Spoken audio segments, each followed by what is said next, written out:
Good afternoon. I am Suzanne Lawson with Constellation Consulting, and we are pleased to present the New Mexico 2021 Summit on Health Equity. The summit is funded by the New Mexico Department of Health Tobacco Use Prevention and Control Program and will take place throughout May on our event app with live sessions each Wednesday afternoon. For more information about the summit, please visit our website at nmhealthequity.org. Due to COVID-19, this year's Summit on Health Equity remains an online event. We appreciate those who have participated and supported this year's event, including the New Mexico Department of Health, our Summit Planning Team, Presbyterian Healthcare Services, Con Alma Health Foundation, Be Well NM, the Santa Fe Community Foundation, and others. For a full list of our supporters and online exhibitors, please visit our event dashboard online or on the Whova app. I also encourage you all to utilize this year's Summit on Health Equity event app. The Whova app provides you all with opportunities to network online, schedule COVID-safe meetups, create discussion groups, visit our exhibitors and supporters, watch recordings of sessions you may have missed, download files provided by our presenters, and more. It is a great tool for you to use not only during live sessions, but also throughout the month. Plus, when you use the app, you can earn points, which could mean prizes. Please check the leaderboard in Whova for more information. For our session today, attendees' webcams and microphones have been disabled. If you have a question for today's presenter, please use the Q&A function within Whova, and we will address as many questions as time allows during the Q&A. Also, any materials provided by today's presenter will be posted as part of this session within the event app. If you need assistance during this session, please utilize the Q&A feature or the Ask the Organizers feature in Whova.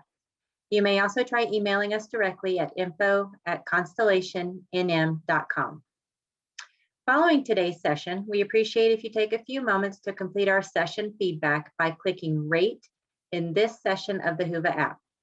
If you would like to request community health worker or social worker CEUs or continuing medical education units, please include your name and email address on your evaluation, and CEU certificates will be emailed out within 60 days. If you need assistance with CEUs, please email us at info@constellationnm.com. Finally, before we begin today, Constellation Consulting acknowledges that our organization operates primarily on the unceded ancestral homelands of the Tiwa-speaking peoples. Racism has no place in our communities. Constellation Consulting and our team members are committed to racial equity. We acknowledge and denounce the violence and discrimination affecting the Black and Asian and Pacific Islander communities with whom we stand in solidarity. We are New Mexico, and we were built strong by the diverse people of our communities. There are a variety of organizations supporting health equity throughout our state. We have listed just a few here and encourage each of you to seek out, learn more, and become involved with and support organizations who are building a better New Mexico for us all. Today, we are excited to host Dr. Vickie Bannerman, Deputy Secretary of Identity, Equity, and Transformation for the New Mexico Public Education Department. For more than 20 years, Dr. Bannerman has worked intentionally to develop a diverse global lens supported through her time spent engaging with students, families, and communities across the country, the United Kingdom, and now New Mexico. Since she's been here, Dr. Bannerman became an equity advocate in collaboration with Albuquerque Public Schools and the New Mexico Office of African American Affairs. Most importantly, she holds the hearts of her family with whom she loves to laugh and spend quality time. You can read all of our presenters' complete bios in our event app and on our website at nmhealthequity.org. Please welcome Dr. Vickie Bannerman. Thank you so much for a wonderful introduction. And before I jump in, I did want to ask, is there a way to allow microphone access during portions of this presentation? If not, I can definitely adjust easily. There's not for attendees. Attendees can utilize the chat feature in Whova, and then I can keep an eye on that and kind of let you know what it says. Okay, that sounds good. Thank you so much. Sure. So hello, everyone. And so there will be portions of this presentation where I will ask, instead of active participation or share outs, perhaps we can use that time just to reflect and maybe help to shape some of the questions you may want to ask me, or some of the questions you may want to ask those you support and serve, as you all continue conversations about equity and innovation and education. So with that said, it is time to make the lemonade. So let's see what we can stir up today. Let's see what we can talk about by way of breaking down barriers and reimagining education through the lenses of equity, access, innovation, and collaboration. So learning objectives, in a nutshell, I would like for all of us to walk away from this presentation just having a better understanding of the impact of COVID on education and thinking about the silver lining. Because when things happen, it does become important. How do we make the best of it? How do we seize opportunity for change and transformation? And by the end of the presentation, I hope that you all will have been able to generate some ideas regarding the development of a pathway forward that really can change the way we look at education and how students experience education. Because what we're talking about in this moment is health education, right? How can we encourage and create conditions for healthy engagement in schools and healthy, equitable access to knowledge, information, resources, and tools? So by the end of this presentation, I hope that I will have been able to plant some good seeds that will grow in very positive ways in schools, in districts, in communities, for all of the kids that we care for, all of the kids that we support and that we serve. So just an overview of the presentation, we will take a look at a few videos. We'll look at what classrooms look like in a hybrid or a remote return to education. We'll look at a little bit of data. We'll have opportunities to reflect and think about some of the things we will view. And we'll ultimately talk about the recipe. What is this recipe that I want to propose to you all to consider for how do we truly transform education? How do we take an equity approach to education in the midst of a pandemic? So hopefully those seeds will plant and those seeds will grow. And I may deviate a bit from this. I'm just oftentimes a go with the flow person. So we'll see where the conversation takes us. So to begin, planting those seeds for change. And I will ask you, what is the purpose of school?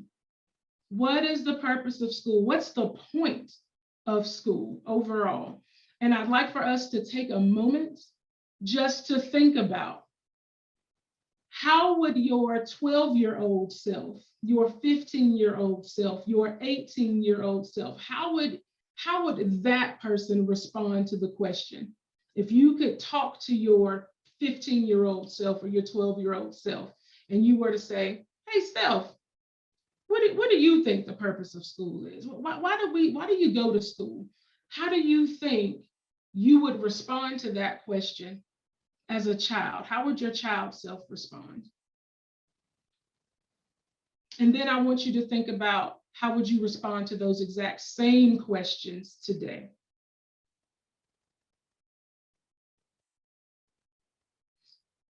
And as you're thinking about those, I would like to share some things with you to consider, because that was one of those share out moments that we will turn into a moment for reflection.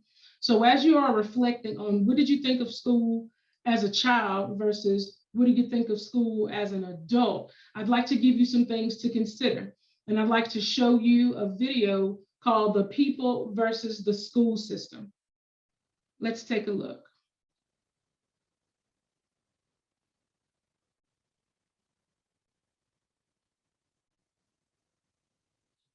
Albert Einstein once said, everybody's a genius, but if you judge a fish by its ability to climb a tree, it will live its whole life believing that it is stupid. Ladies and gentlemen of the jury, today on trial we have modern day schooling. Glad you could come. Not only does he make fish climb trees, but also makes them climb down and do a 10-mile run. Tell me, school, are you proud of the things you've done? Turning millions of people into robots. Do you find that fun? Do you realize how many kids relate to that fish swimming upstream in class, never finding their gifts, thinking they are stupid, believing they are useless? Well, the time has come, no more excuses. I call school to the stand and accuse him of killing creativity, individuality, and being intellectually abusive. He's an ancient institution that has outlived his usage. So, Your Honor, this concludes my opening statement, and if I may present the evidence of my case, I will prove it. Proceed. Exhibit A. Here's a modern-day phone. Recognize it? Here's a phone from 150 years ago. Big difference, right? Stay with me. Here's a car from today, and here's a car from 150 years ago. Big difference, right? Well, get this. Here's a classroom of today, and here's a class we used 150 years ago. Now, ain't that a shame? In literally more than a century, nothing has changed. Yet you claim to prepare students for the future? But with evidence like that, I must ask, do you prepare students for the future or the past?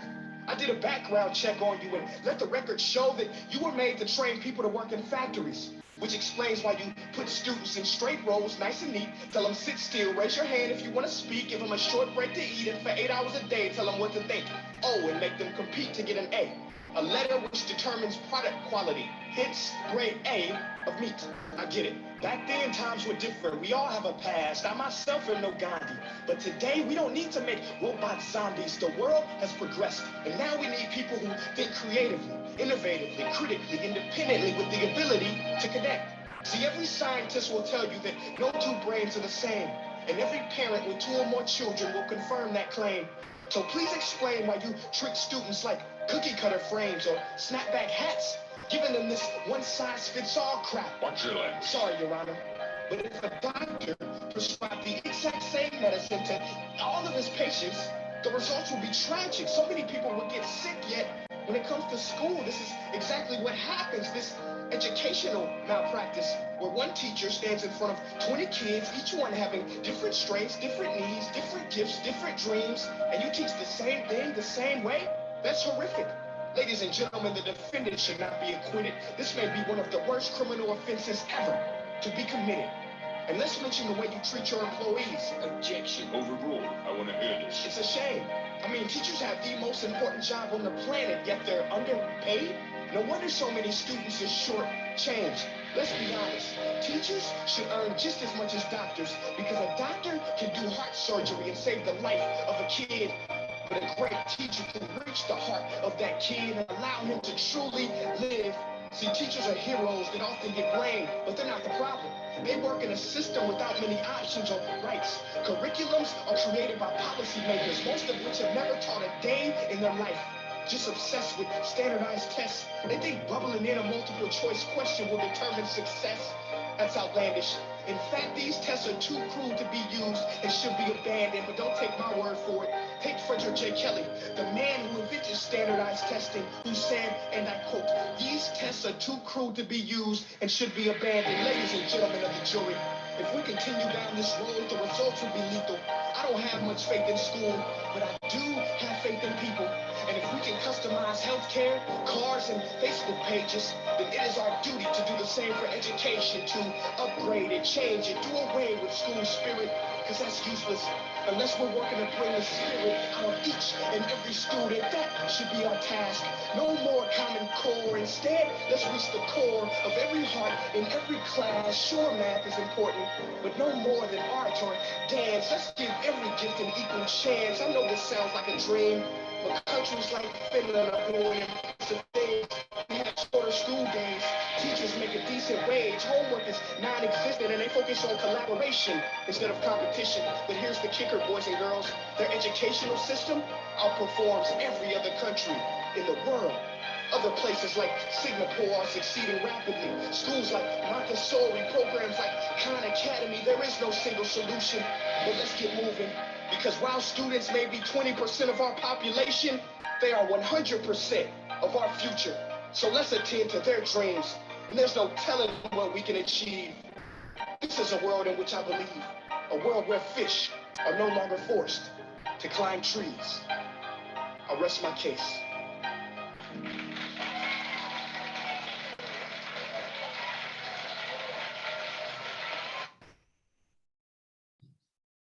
So that is a video that I have watched and shared many, many times with the thought process of equity, access, meaningful education, healthy education for kids. And so just take a moment to think about, what does school really look like? What did school feel like for you as a student? What does school feel like for your children, the children you care for, the children you support, advocate for? What truly is the purpose? What are they getting out of school? Are we doing truly the best that we can for kids? Is it equitable? Is it meaningful? Is it logical or reasonable? Are we preparing children to do any of the things that we feel school should prepare them to do? Those are the challenging questions that we must answer and take advantage of what I feel is just an amazing opportunity to take what is tragic and to turn it into something that could be potentially transformational for kids. So what does school look like right now? Anyone been into a school lately? What do you see? What does the classroom look like?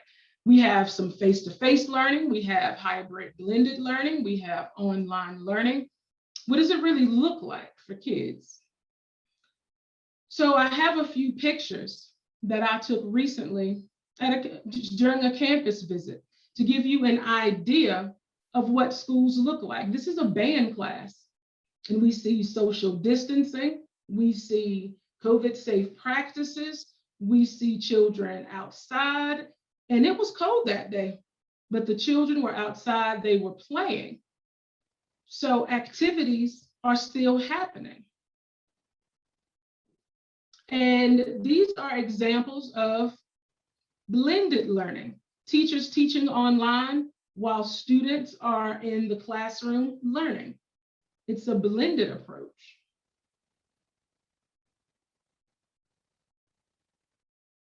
Examples of a teacher teaching a very small group of students who are in the classroom, a student using technology, and a very, very small safe working space in an elementary classroom. But I want you, as we look at the pictures, what's missing? Is anything missing? Are you seeing a full picture?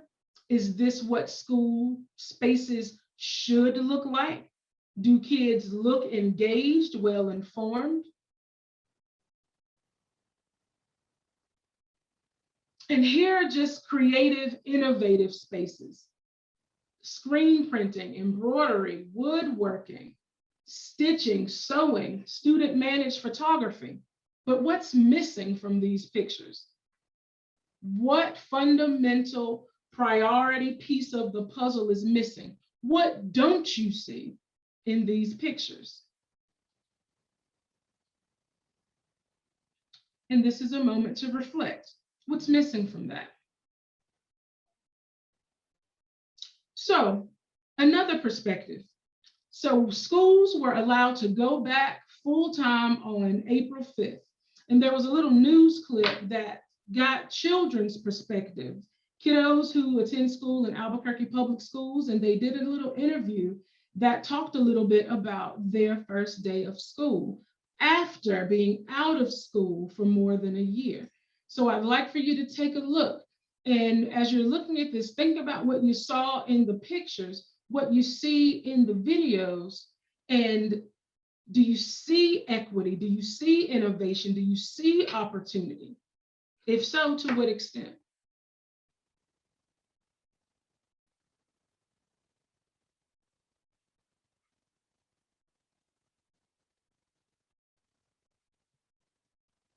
Who remembers laying out your clothes and packing your backpack, making sure you didn't forget anything the night before the first day of school? I was pretty excited. I was like kind of frantic around trying to get everything ready. This was the first time in a year APS students got to see the inside of a classroom. Overall, it was actually really exciting to actually be like, I'm going back, finally.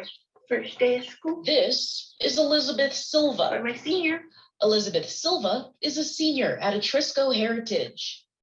And her brother, David, an 8th grader at George I. Sanchez. It was still really nice seeing my friends in person, just to see, just to hear their voice, not through computer. They took us along on their first day back to in-person learning, getting ready, the drop-off process. Have a good day at school.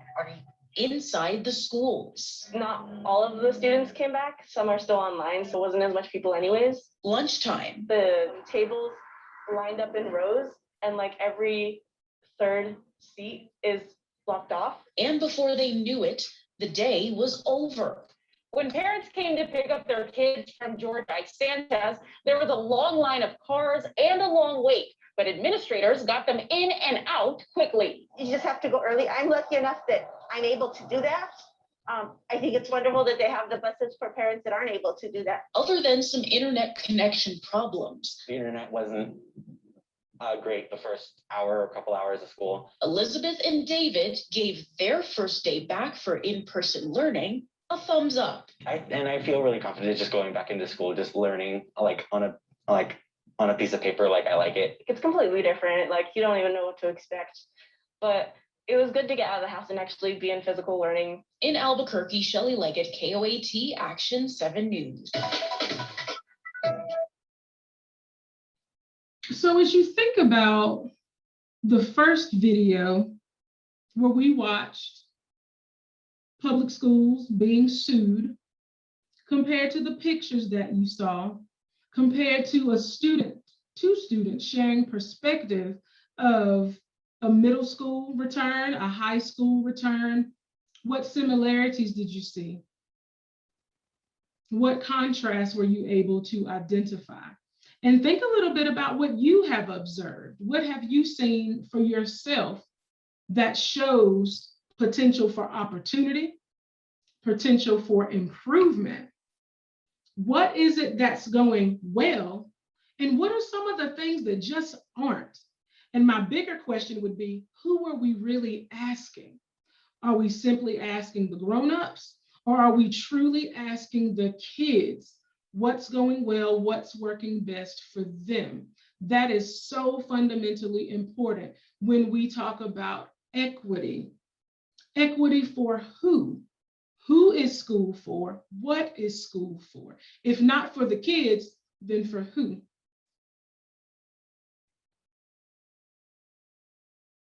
So let's look at the numbers, because some folks are data folks, and this information has changed so much since this presentation was created, but it's still meaningful and it's relevant. So at this point, 77% of all districts and charter schools were reporting information to the state agency. As you can see, 83,600 out of 317,000 children in classrooms, that is 26%. And that was up from the 9% that had chosen to return to school a week prior. 33,600 students or school staff out of 51,000 were in the building. Now that's 66%. And that's up from 14,000, right? 27%. A week earlier. So about 107,000 students remained in remote. 107,000 students remained in remote. Now, why is that important, right? What do the numbers tell us?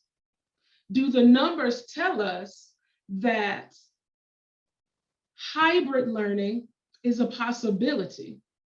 Do the numbers tell us that there are ways to support students who do best on campus and students who do best learning remotely, students who have higher needs and students who can work more independently? The question becomes, Is it working? Another question becomes, how do we know? But that is the fundamental definition of equity, the fundamental definition of innovation in education. Understanding and identifying how best students learn and creating opportunities for them to learn exactly that way. And we all know it couldn't possibly look the same for every child. So has COVID created just a tragic pandemic, or have we been able to realign, readjust, rethink, and reconfigure how we do schools in order to provide a more equitable approach to education? The answer to that depends on who you ask. So, what do we do next? What do we do next? It is time, truly, and honest to goodness, it is past time that we make the lemonade. We make the lemonade, and we know what this means, right? We've heard that phrase often, many times, I'm sure. When life gives you lemons, well, you make lemonade. Some people will say, well, when life gives you lemons, throw them at somebody. Or when life gives you lemons, make a lemon pie. What I say is, when things happen that we don't expect, and when life throws us a curveball, we have a choice. We can either bend to the will of the unexpected, or we can find opportunities to grow and to elevate and to innovate. And that's what I encourage us to do as we think about equity and innovation in education, creating healthier opportunities for children to learn, for teachers to teach, for leaders to lead, and doing that in collaboration with all of our community partners, because it truly does take a village to create and sustain this work. So now let's talk about this lemonade. Let's talk a little bit about the lemonade. So what's the recipe?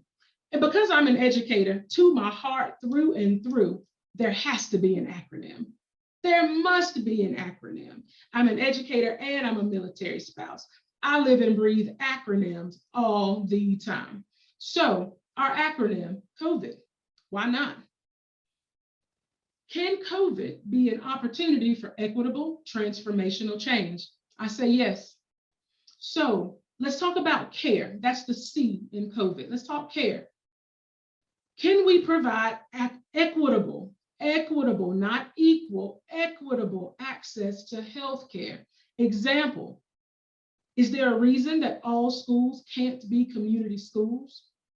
Is there a reason why we can't truly create conditions for free, affordable, quality healthcare for all New Mexicans? These are current barriers for a lot of families. And we all know a child can't be expected to learn the Pythagorean theorem if that child's belly is empty. A child can't be expected to understand Shakespeare if the child is sick with no access, or if a family member is sick with no access. We have to talk about removing barriers. One brilliant way to remove barriers is the consideration of community schools. If you've ever seen a community school, you know it truly is a community hub where families can go to access healthcare, and not just medical care or checkups, immunizations. They can also access dental care. I was a principal at Wilson Middle School, and it was just an amazing community school. Not just academic support, but food pantries and homework nights, not just for kids, but support for parents and other adults. Community schools is the heart of equity and access, innovation, creativity. Community schools, all schools should be community schools, because all schools have children who simply have needs and barriers that we need to remove to create conditions where they do have much better access to quality education. Let's talk about that opportunity, right? We want to provide equitable access to healthcare while we close opportunity gaps. Close opportunity gaps. Many children cannot see past who they are and where they are today. Many children have not been able to have any exposure or experiences to the what ifs, to the what if I can, what if I did, what would happen if. A lot of children just have not been encouraged to dream big and to think forward. So how do we close opportunity gaps? Well, we can start by thinking about how do we create meaningful college and career pathways. Everybody's pathway cannot possibly be the same. How do we create those meaningful pathways? We talk often about closing the digital divide. What does that really mean, right? It sounds good. What does it really mean to close the digital divide? Is it just putting a device in the hands of a child? Absolutely not. It is much more than that, because a device without connectivity is just a device. So how do we take steps forward to not just access to tools, not just access to technology, but access to capabilities and infrastructure that will allow those devices to function at full capacity? That we got to make a move toward full capacity. And innovative pathways to graduation. What does that mean? Now, we talk equity and transformation and innovation. Does graduation, getting to graduation, crossing the finish line, should that look the same for every single child? Is every single child going to college? Is every single child going to the military? Is every single child going to jump straight into a career? Is every single child going to do the exact same thing at the exact same time, the exact same way to get them to the exact same place? Absolutely not. Absolutely not. However, currently, the pathway to graduation looks very similar, identical, as a matter of fact. Why? I'm going to leave you with the question, why? Why does it look the same? Where's the equity? Where's the innovation? Where's the meaningful, purpose-driven pathway to graduation? The V, vision. We need to provide equitable access to healthcare while closing opportunity gaps with a focused vision. A vision on what? What is the vision? I would argue non-traditional schools, non-traditional schedules, non-traditional learning objectives. Does every high school have to start at 7:25? Does every Bell schedule have to look the same? Either it's a block schedule, or it's a modified block, or it's a traditional 45 to 55 minutes in school. Does it have to just be that? Are those the only options? Can we think creatively and innovatively to give students more access, more opportunity? Imagine the students who would stay in school if they had a schedule that made much more sense for who they are and what they're doing. That's not always accessible for children, but it should be. It should be accessible for families. How do we get there? Well, we get there potentially by taking a look at the I, right? What is the I? As we provide equitable access to healthcare while closing opportunity gaps with a focused vision on individualized instruction. Individualized instruction, that is the key to so much.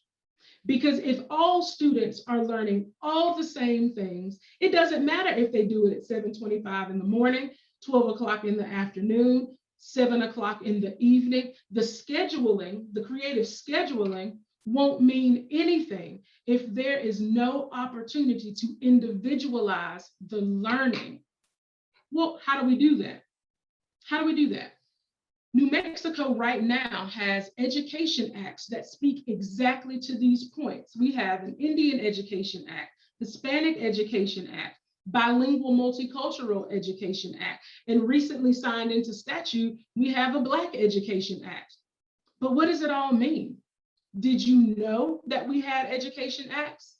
Has your student, your child, a kid that you support, that you care for, has that child ever mentioned anything in any space about any of these education acts?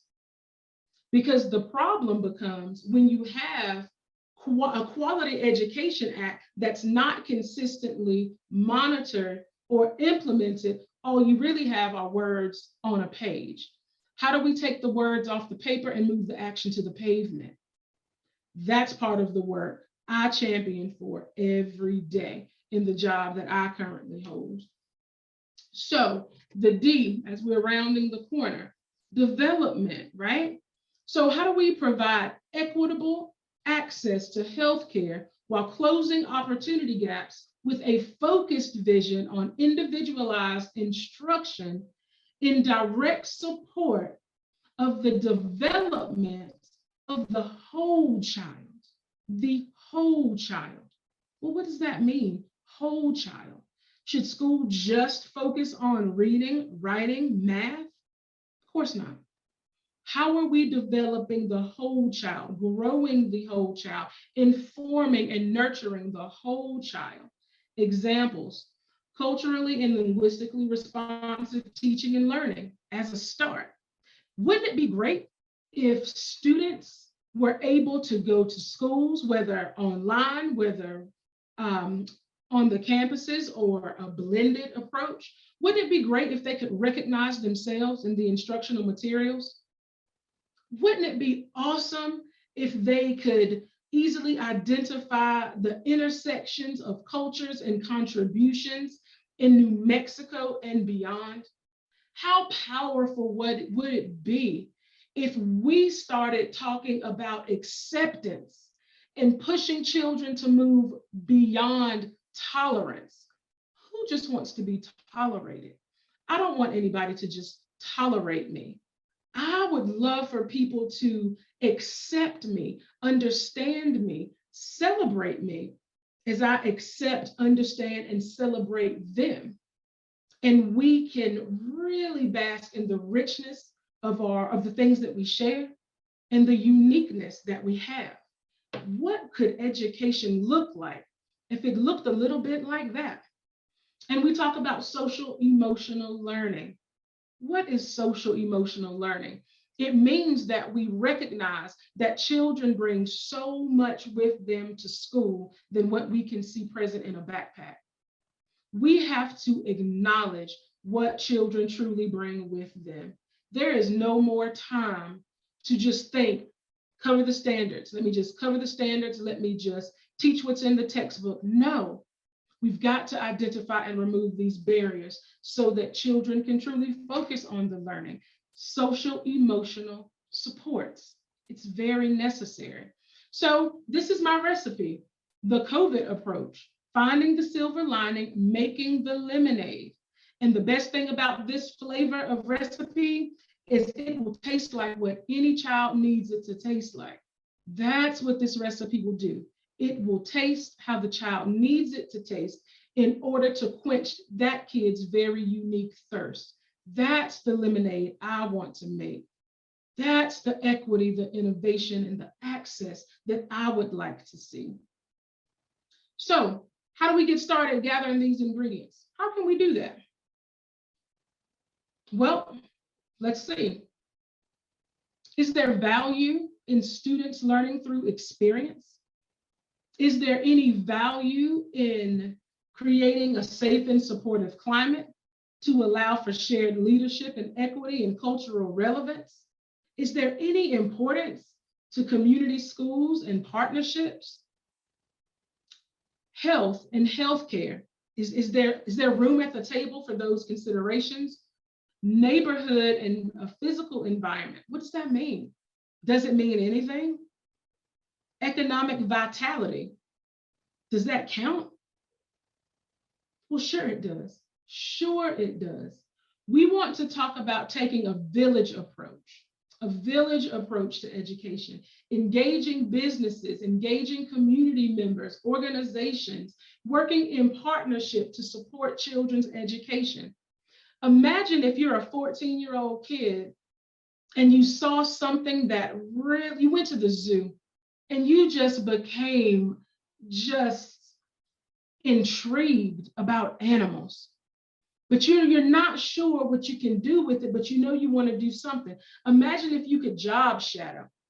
Imagine if you could job shadow at the zoo, job shadow in a veterinarian's office. Imagine if you could job shadow at clinics to really help kids focus.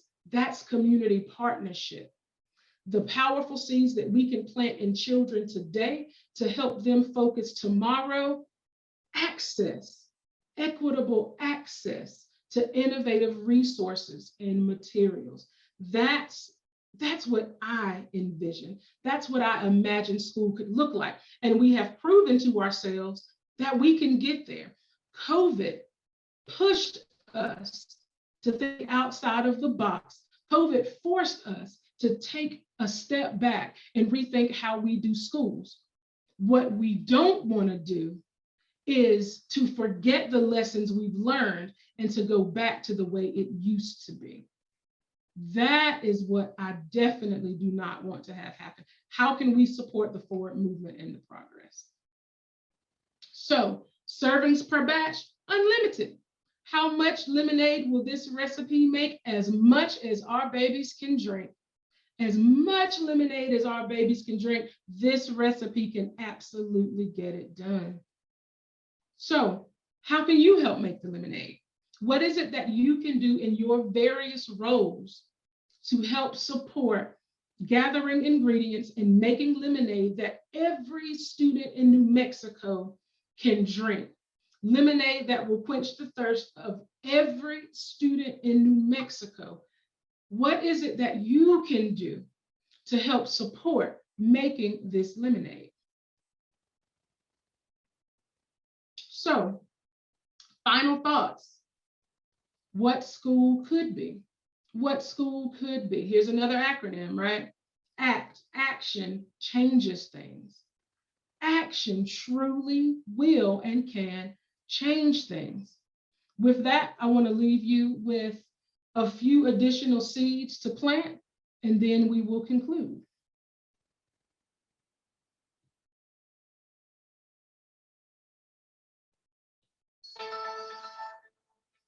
We wanted to talk about 21st century education. We are living through an educational revolution. The pace of change is staggering. Schools, regions, entire countries are turning education on its head and redefining the experiences of students and of teachers. The impact is felt by millions of children and their families around the world. Let's consider for a moment the world in which they live. A world with so much knowledge it's hard to grasp. People are creating 2,000 new websites every hour. They are uploading 35 hours of video every minute and watching 2 billion YouTube videos every day. By the time they leave school, teenagers average nearly 1,000 Facebook friends. They connect with people thousands of miles away as if they were in the same room. They consume, produce, and communicate information in previously unimaginable ways. They truly are the children of a globalized world. And where are they heading as they grow up? To a hyper-connected world with more people and fewer resources. A busy and competitive world full of uncertainties. A workforce that is more mobile and better qualified than ever before. And careers that span multiple jobs, positions and skill sets, some of which haven't been invented yet. In response, education leaders are making big changes, building 21st century skills, using enabling technologies, and personalizing learning to engage students in diverse and creative ways. In South Korea, schools are switching to digital textbooks so students can study anytime and anywhere, with online hours recognized as school attendance. In Denmark, students are using the internet while taking exams. They can access any site they like, even Facebook, as long as they don't message each other or use email. In the USA, ultra-personalized learning approaches allow students to create their own individual schedules. Their interests and performance are logged daily to generate playlists of learning options, with teachers' time freed up to mentor and supervise students. Learning can happen anywhere and everywhere. That's why some Australian schools are pushing learning beyond school walls, where internships with local organisations are a fundamental part of each student's learning plan. Distance learning programs are connecting seriously disengaged students with online learning communities and personal mentors to help them rediscover their love for learning. The opportunities for 21st century education are immense. These examples point the way to ensuring that tomorrow's workers, parents and citizens are more creative problem solvers, better communicators and lifelong learners. To make sure that change happens on a massive scale, we need to make big changes. That's why we've designed the new Australian curriculum online, supported by interactive, constantly updated digital resources, structured around students and teachers' needs. And it's why we now have national professional standards for teachers and principals that make sure they meet the needs of 21st century learners. But that's just the beginning. Join us as we broaden this debate and connect educational pioneers and thought leaders across Australia and the world.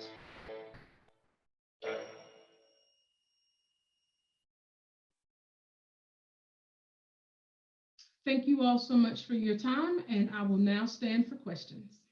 Thanks so much, Dr. Bannerman. As a reminder, if you have any questions for Dr. Bannerman, please submit your questions through the session Q&A tab in Whova or the chat feature, and we will address as many questions as we can during the time allotted. And it looks like we have about 13 minutes, so we will try to get to what we have.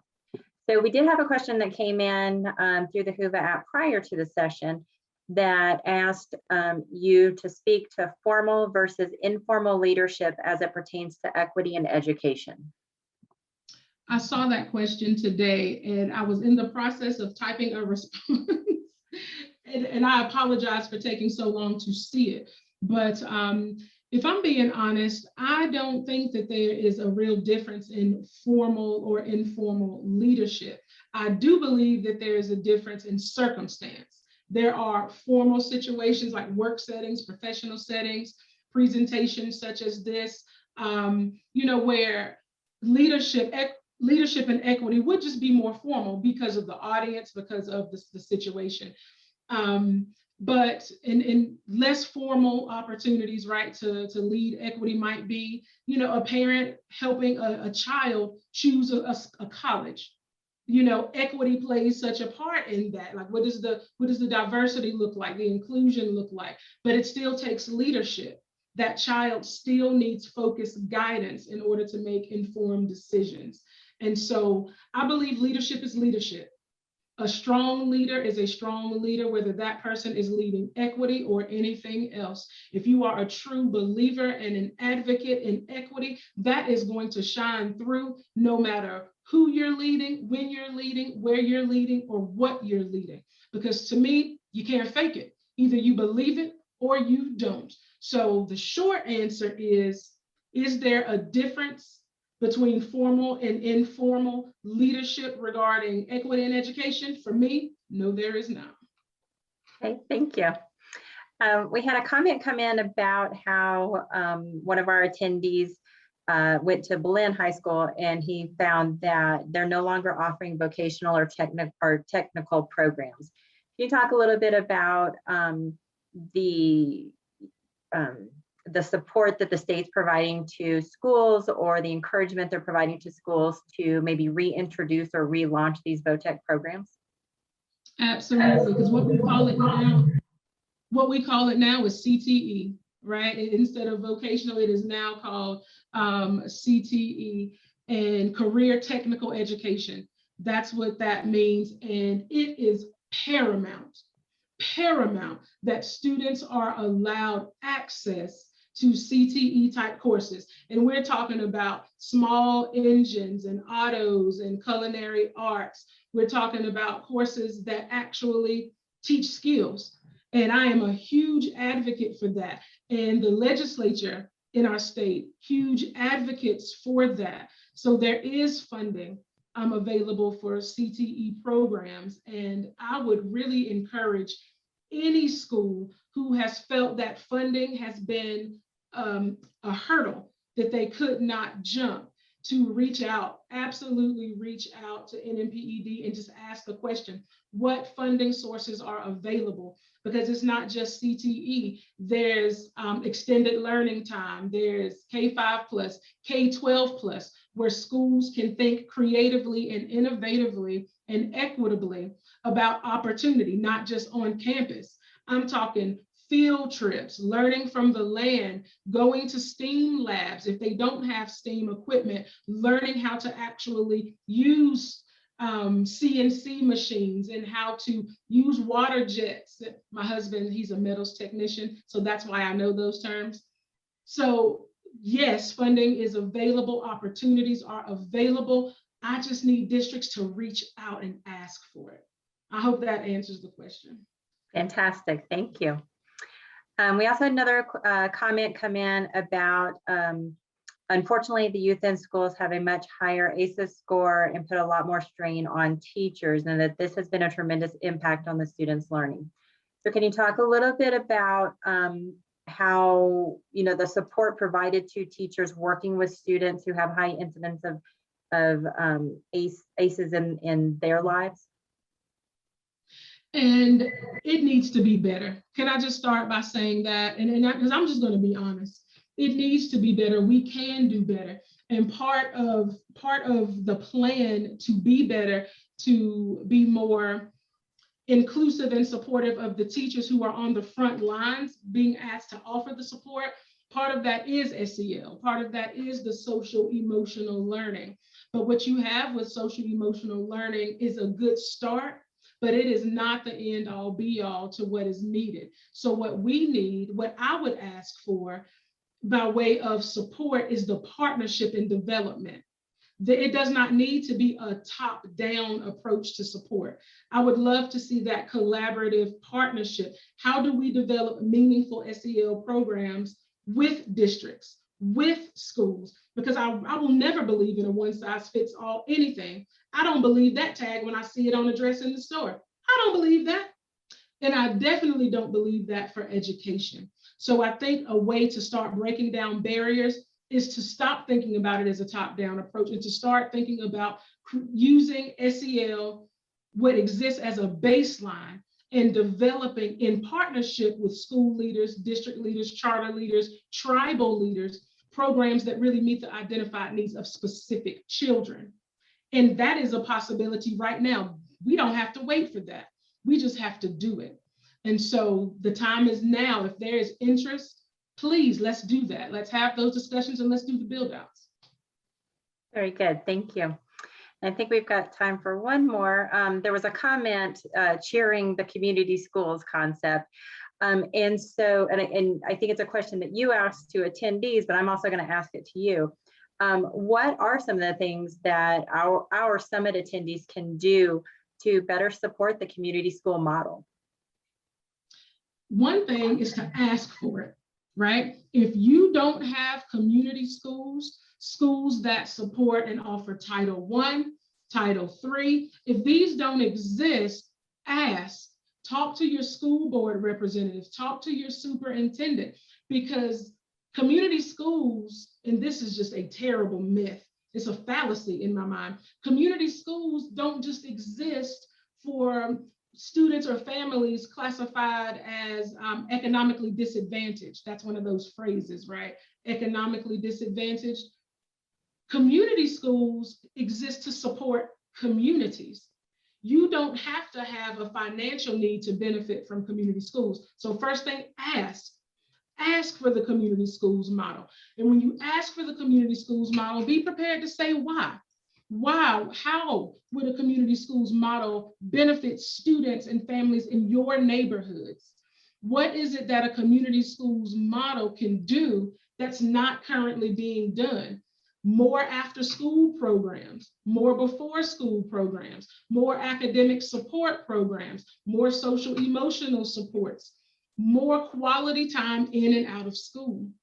That's just one thing, one of many things that a community school model can do. But the first thing you gotta do, if it's not there, ask the question, why? why not our community for a community school? Be courageous, ask the questions. Okay, thank you very much.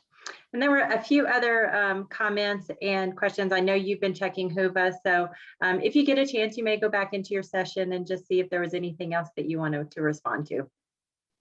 Absolutely, yes. So thank you, Dr. Bannerman, so much for all of your time and expertise today. We truly appreciate all of your efforts towards creating true health equity in New Mexico. And thank you to all of our attendees for joining us.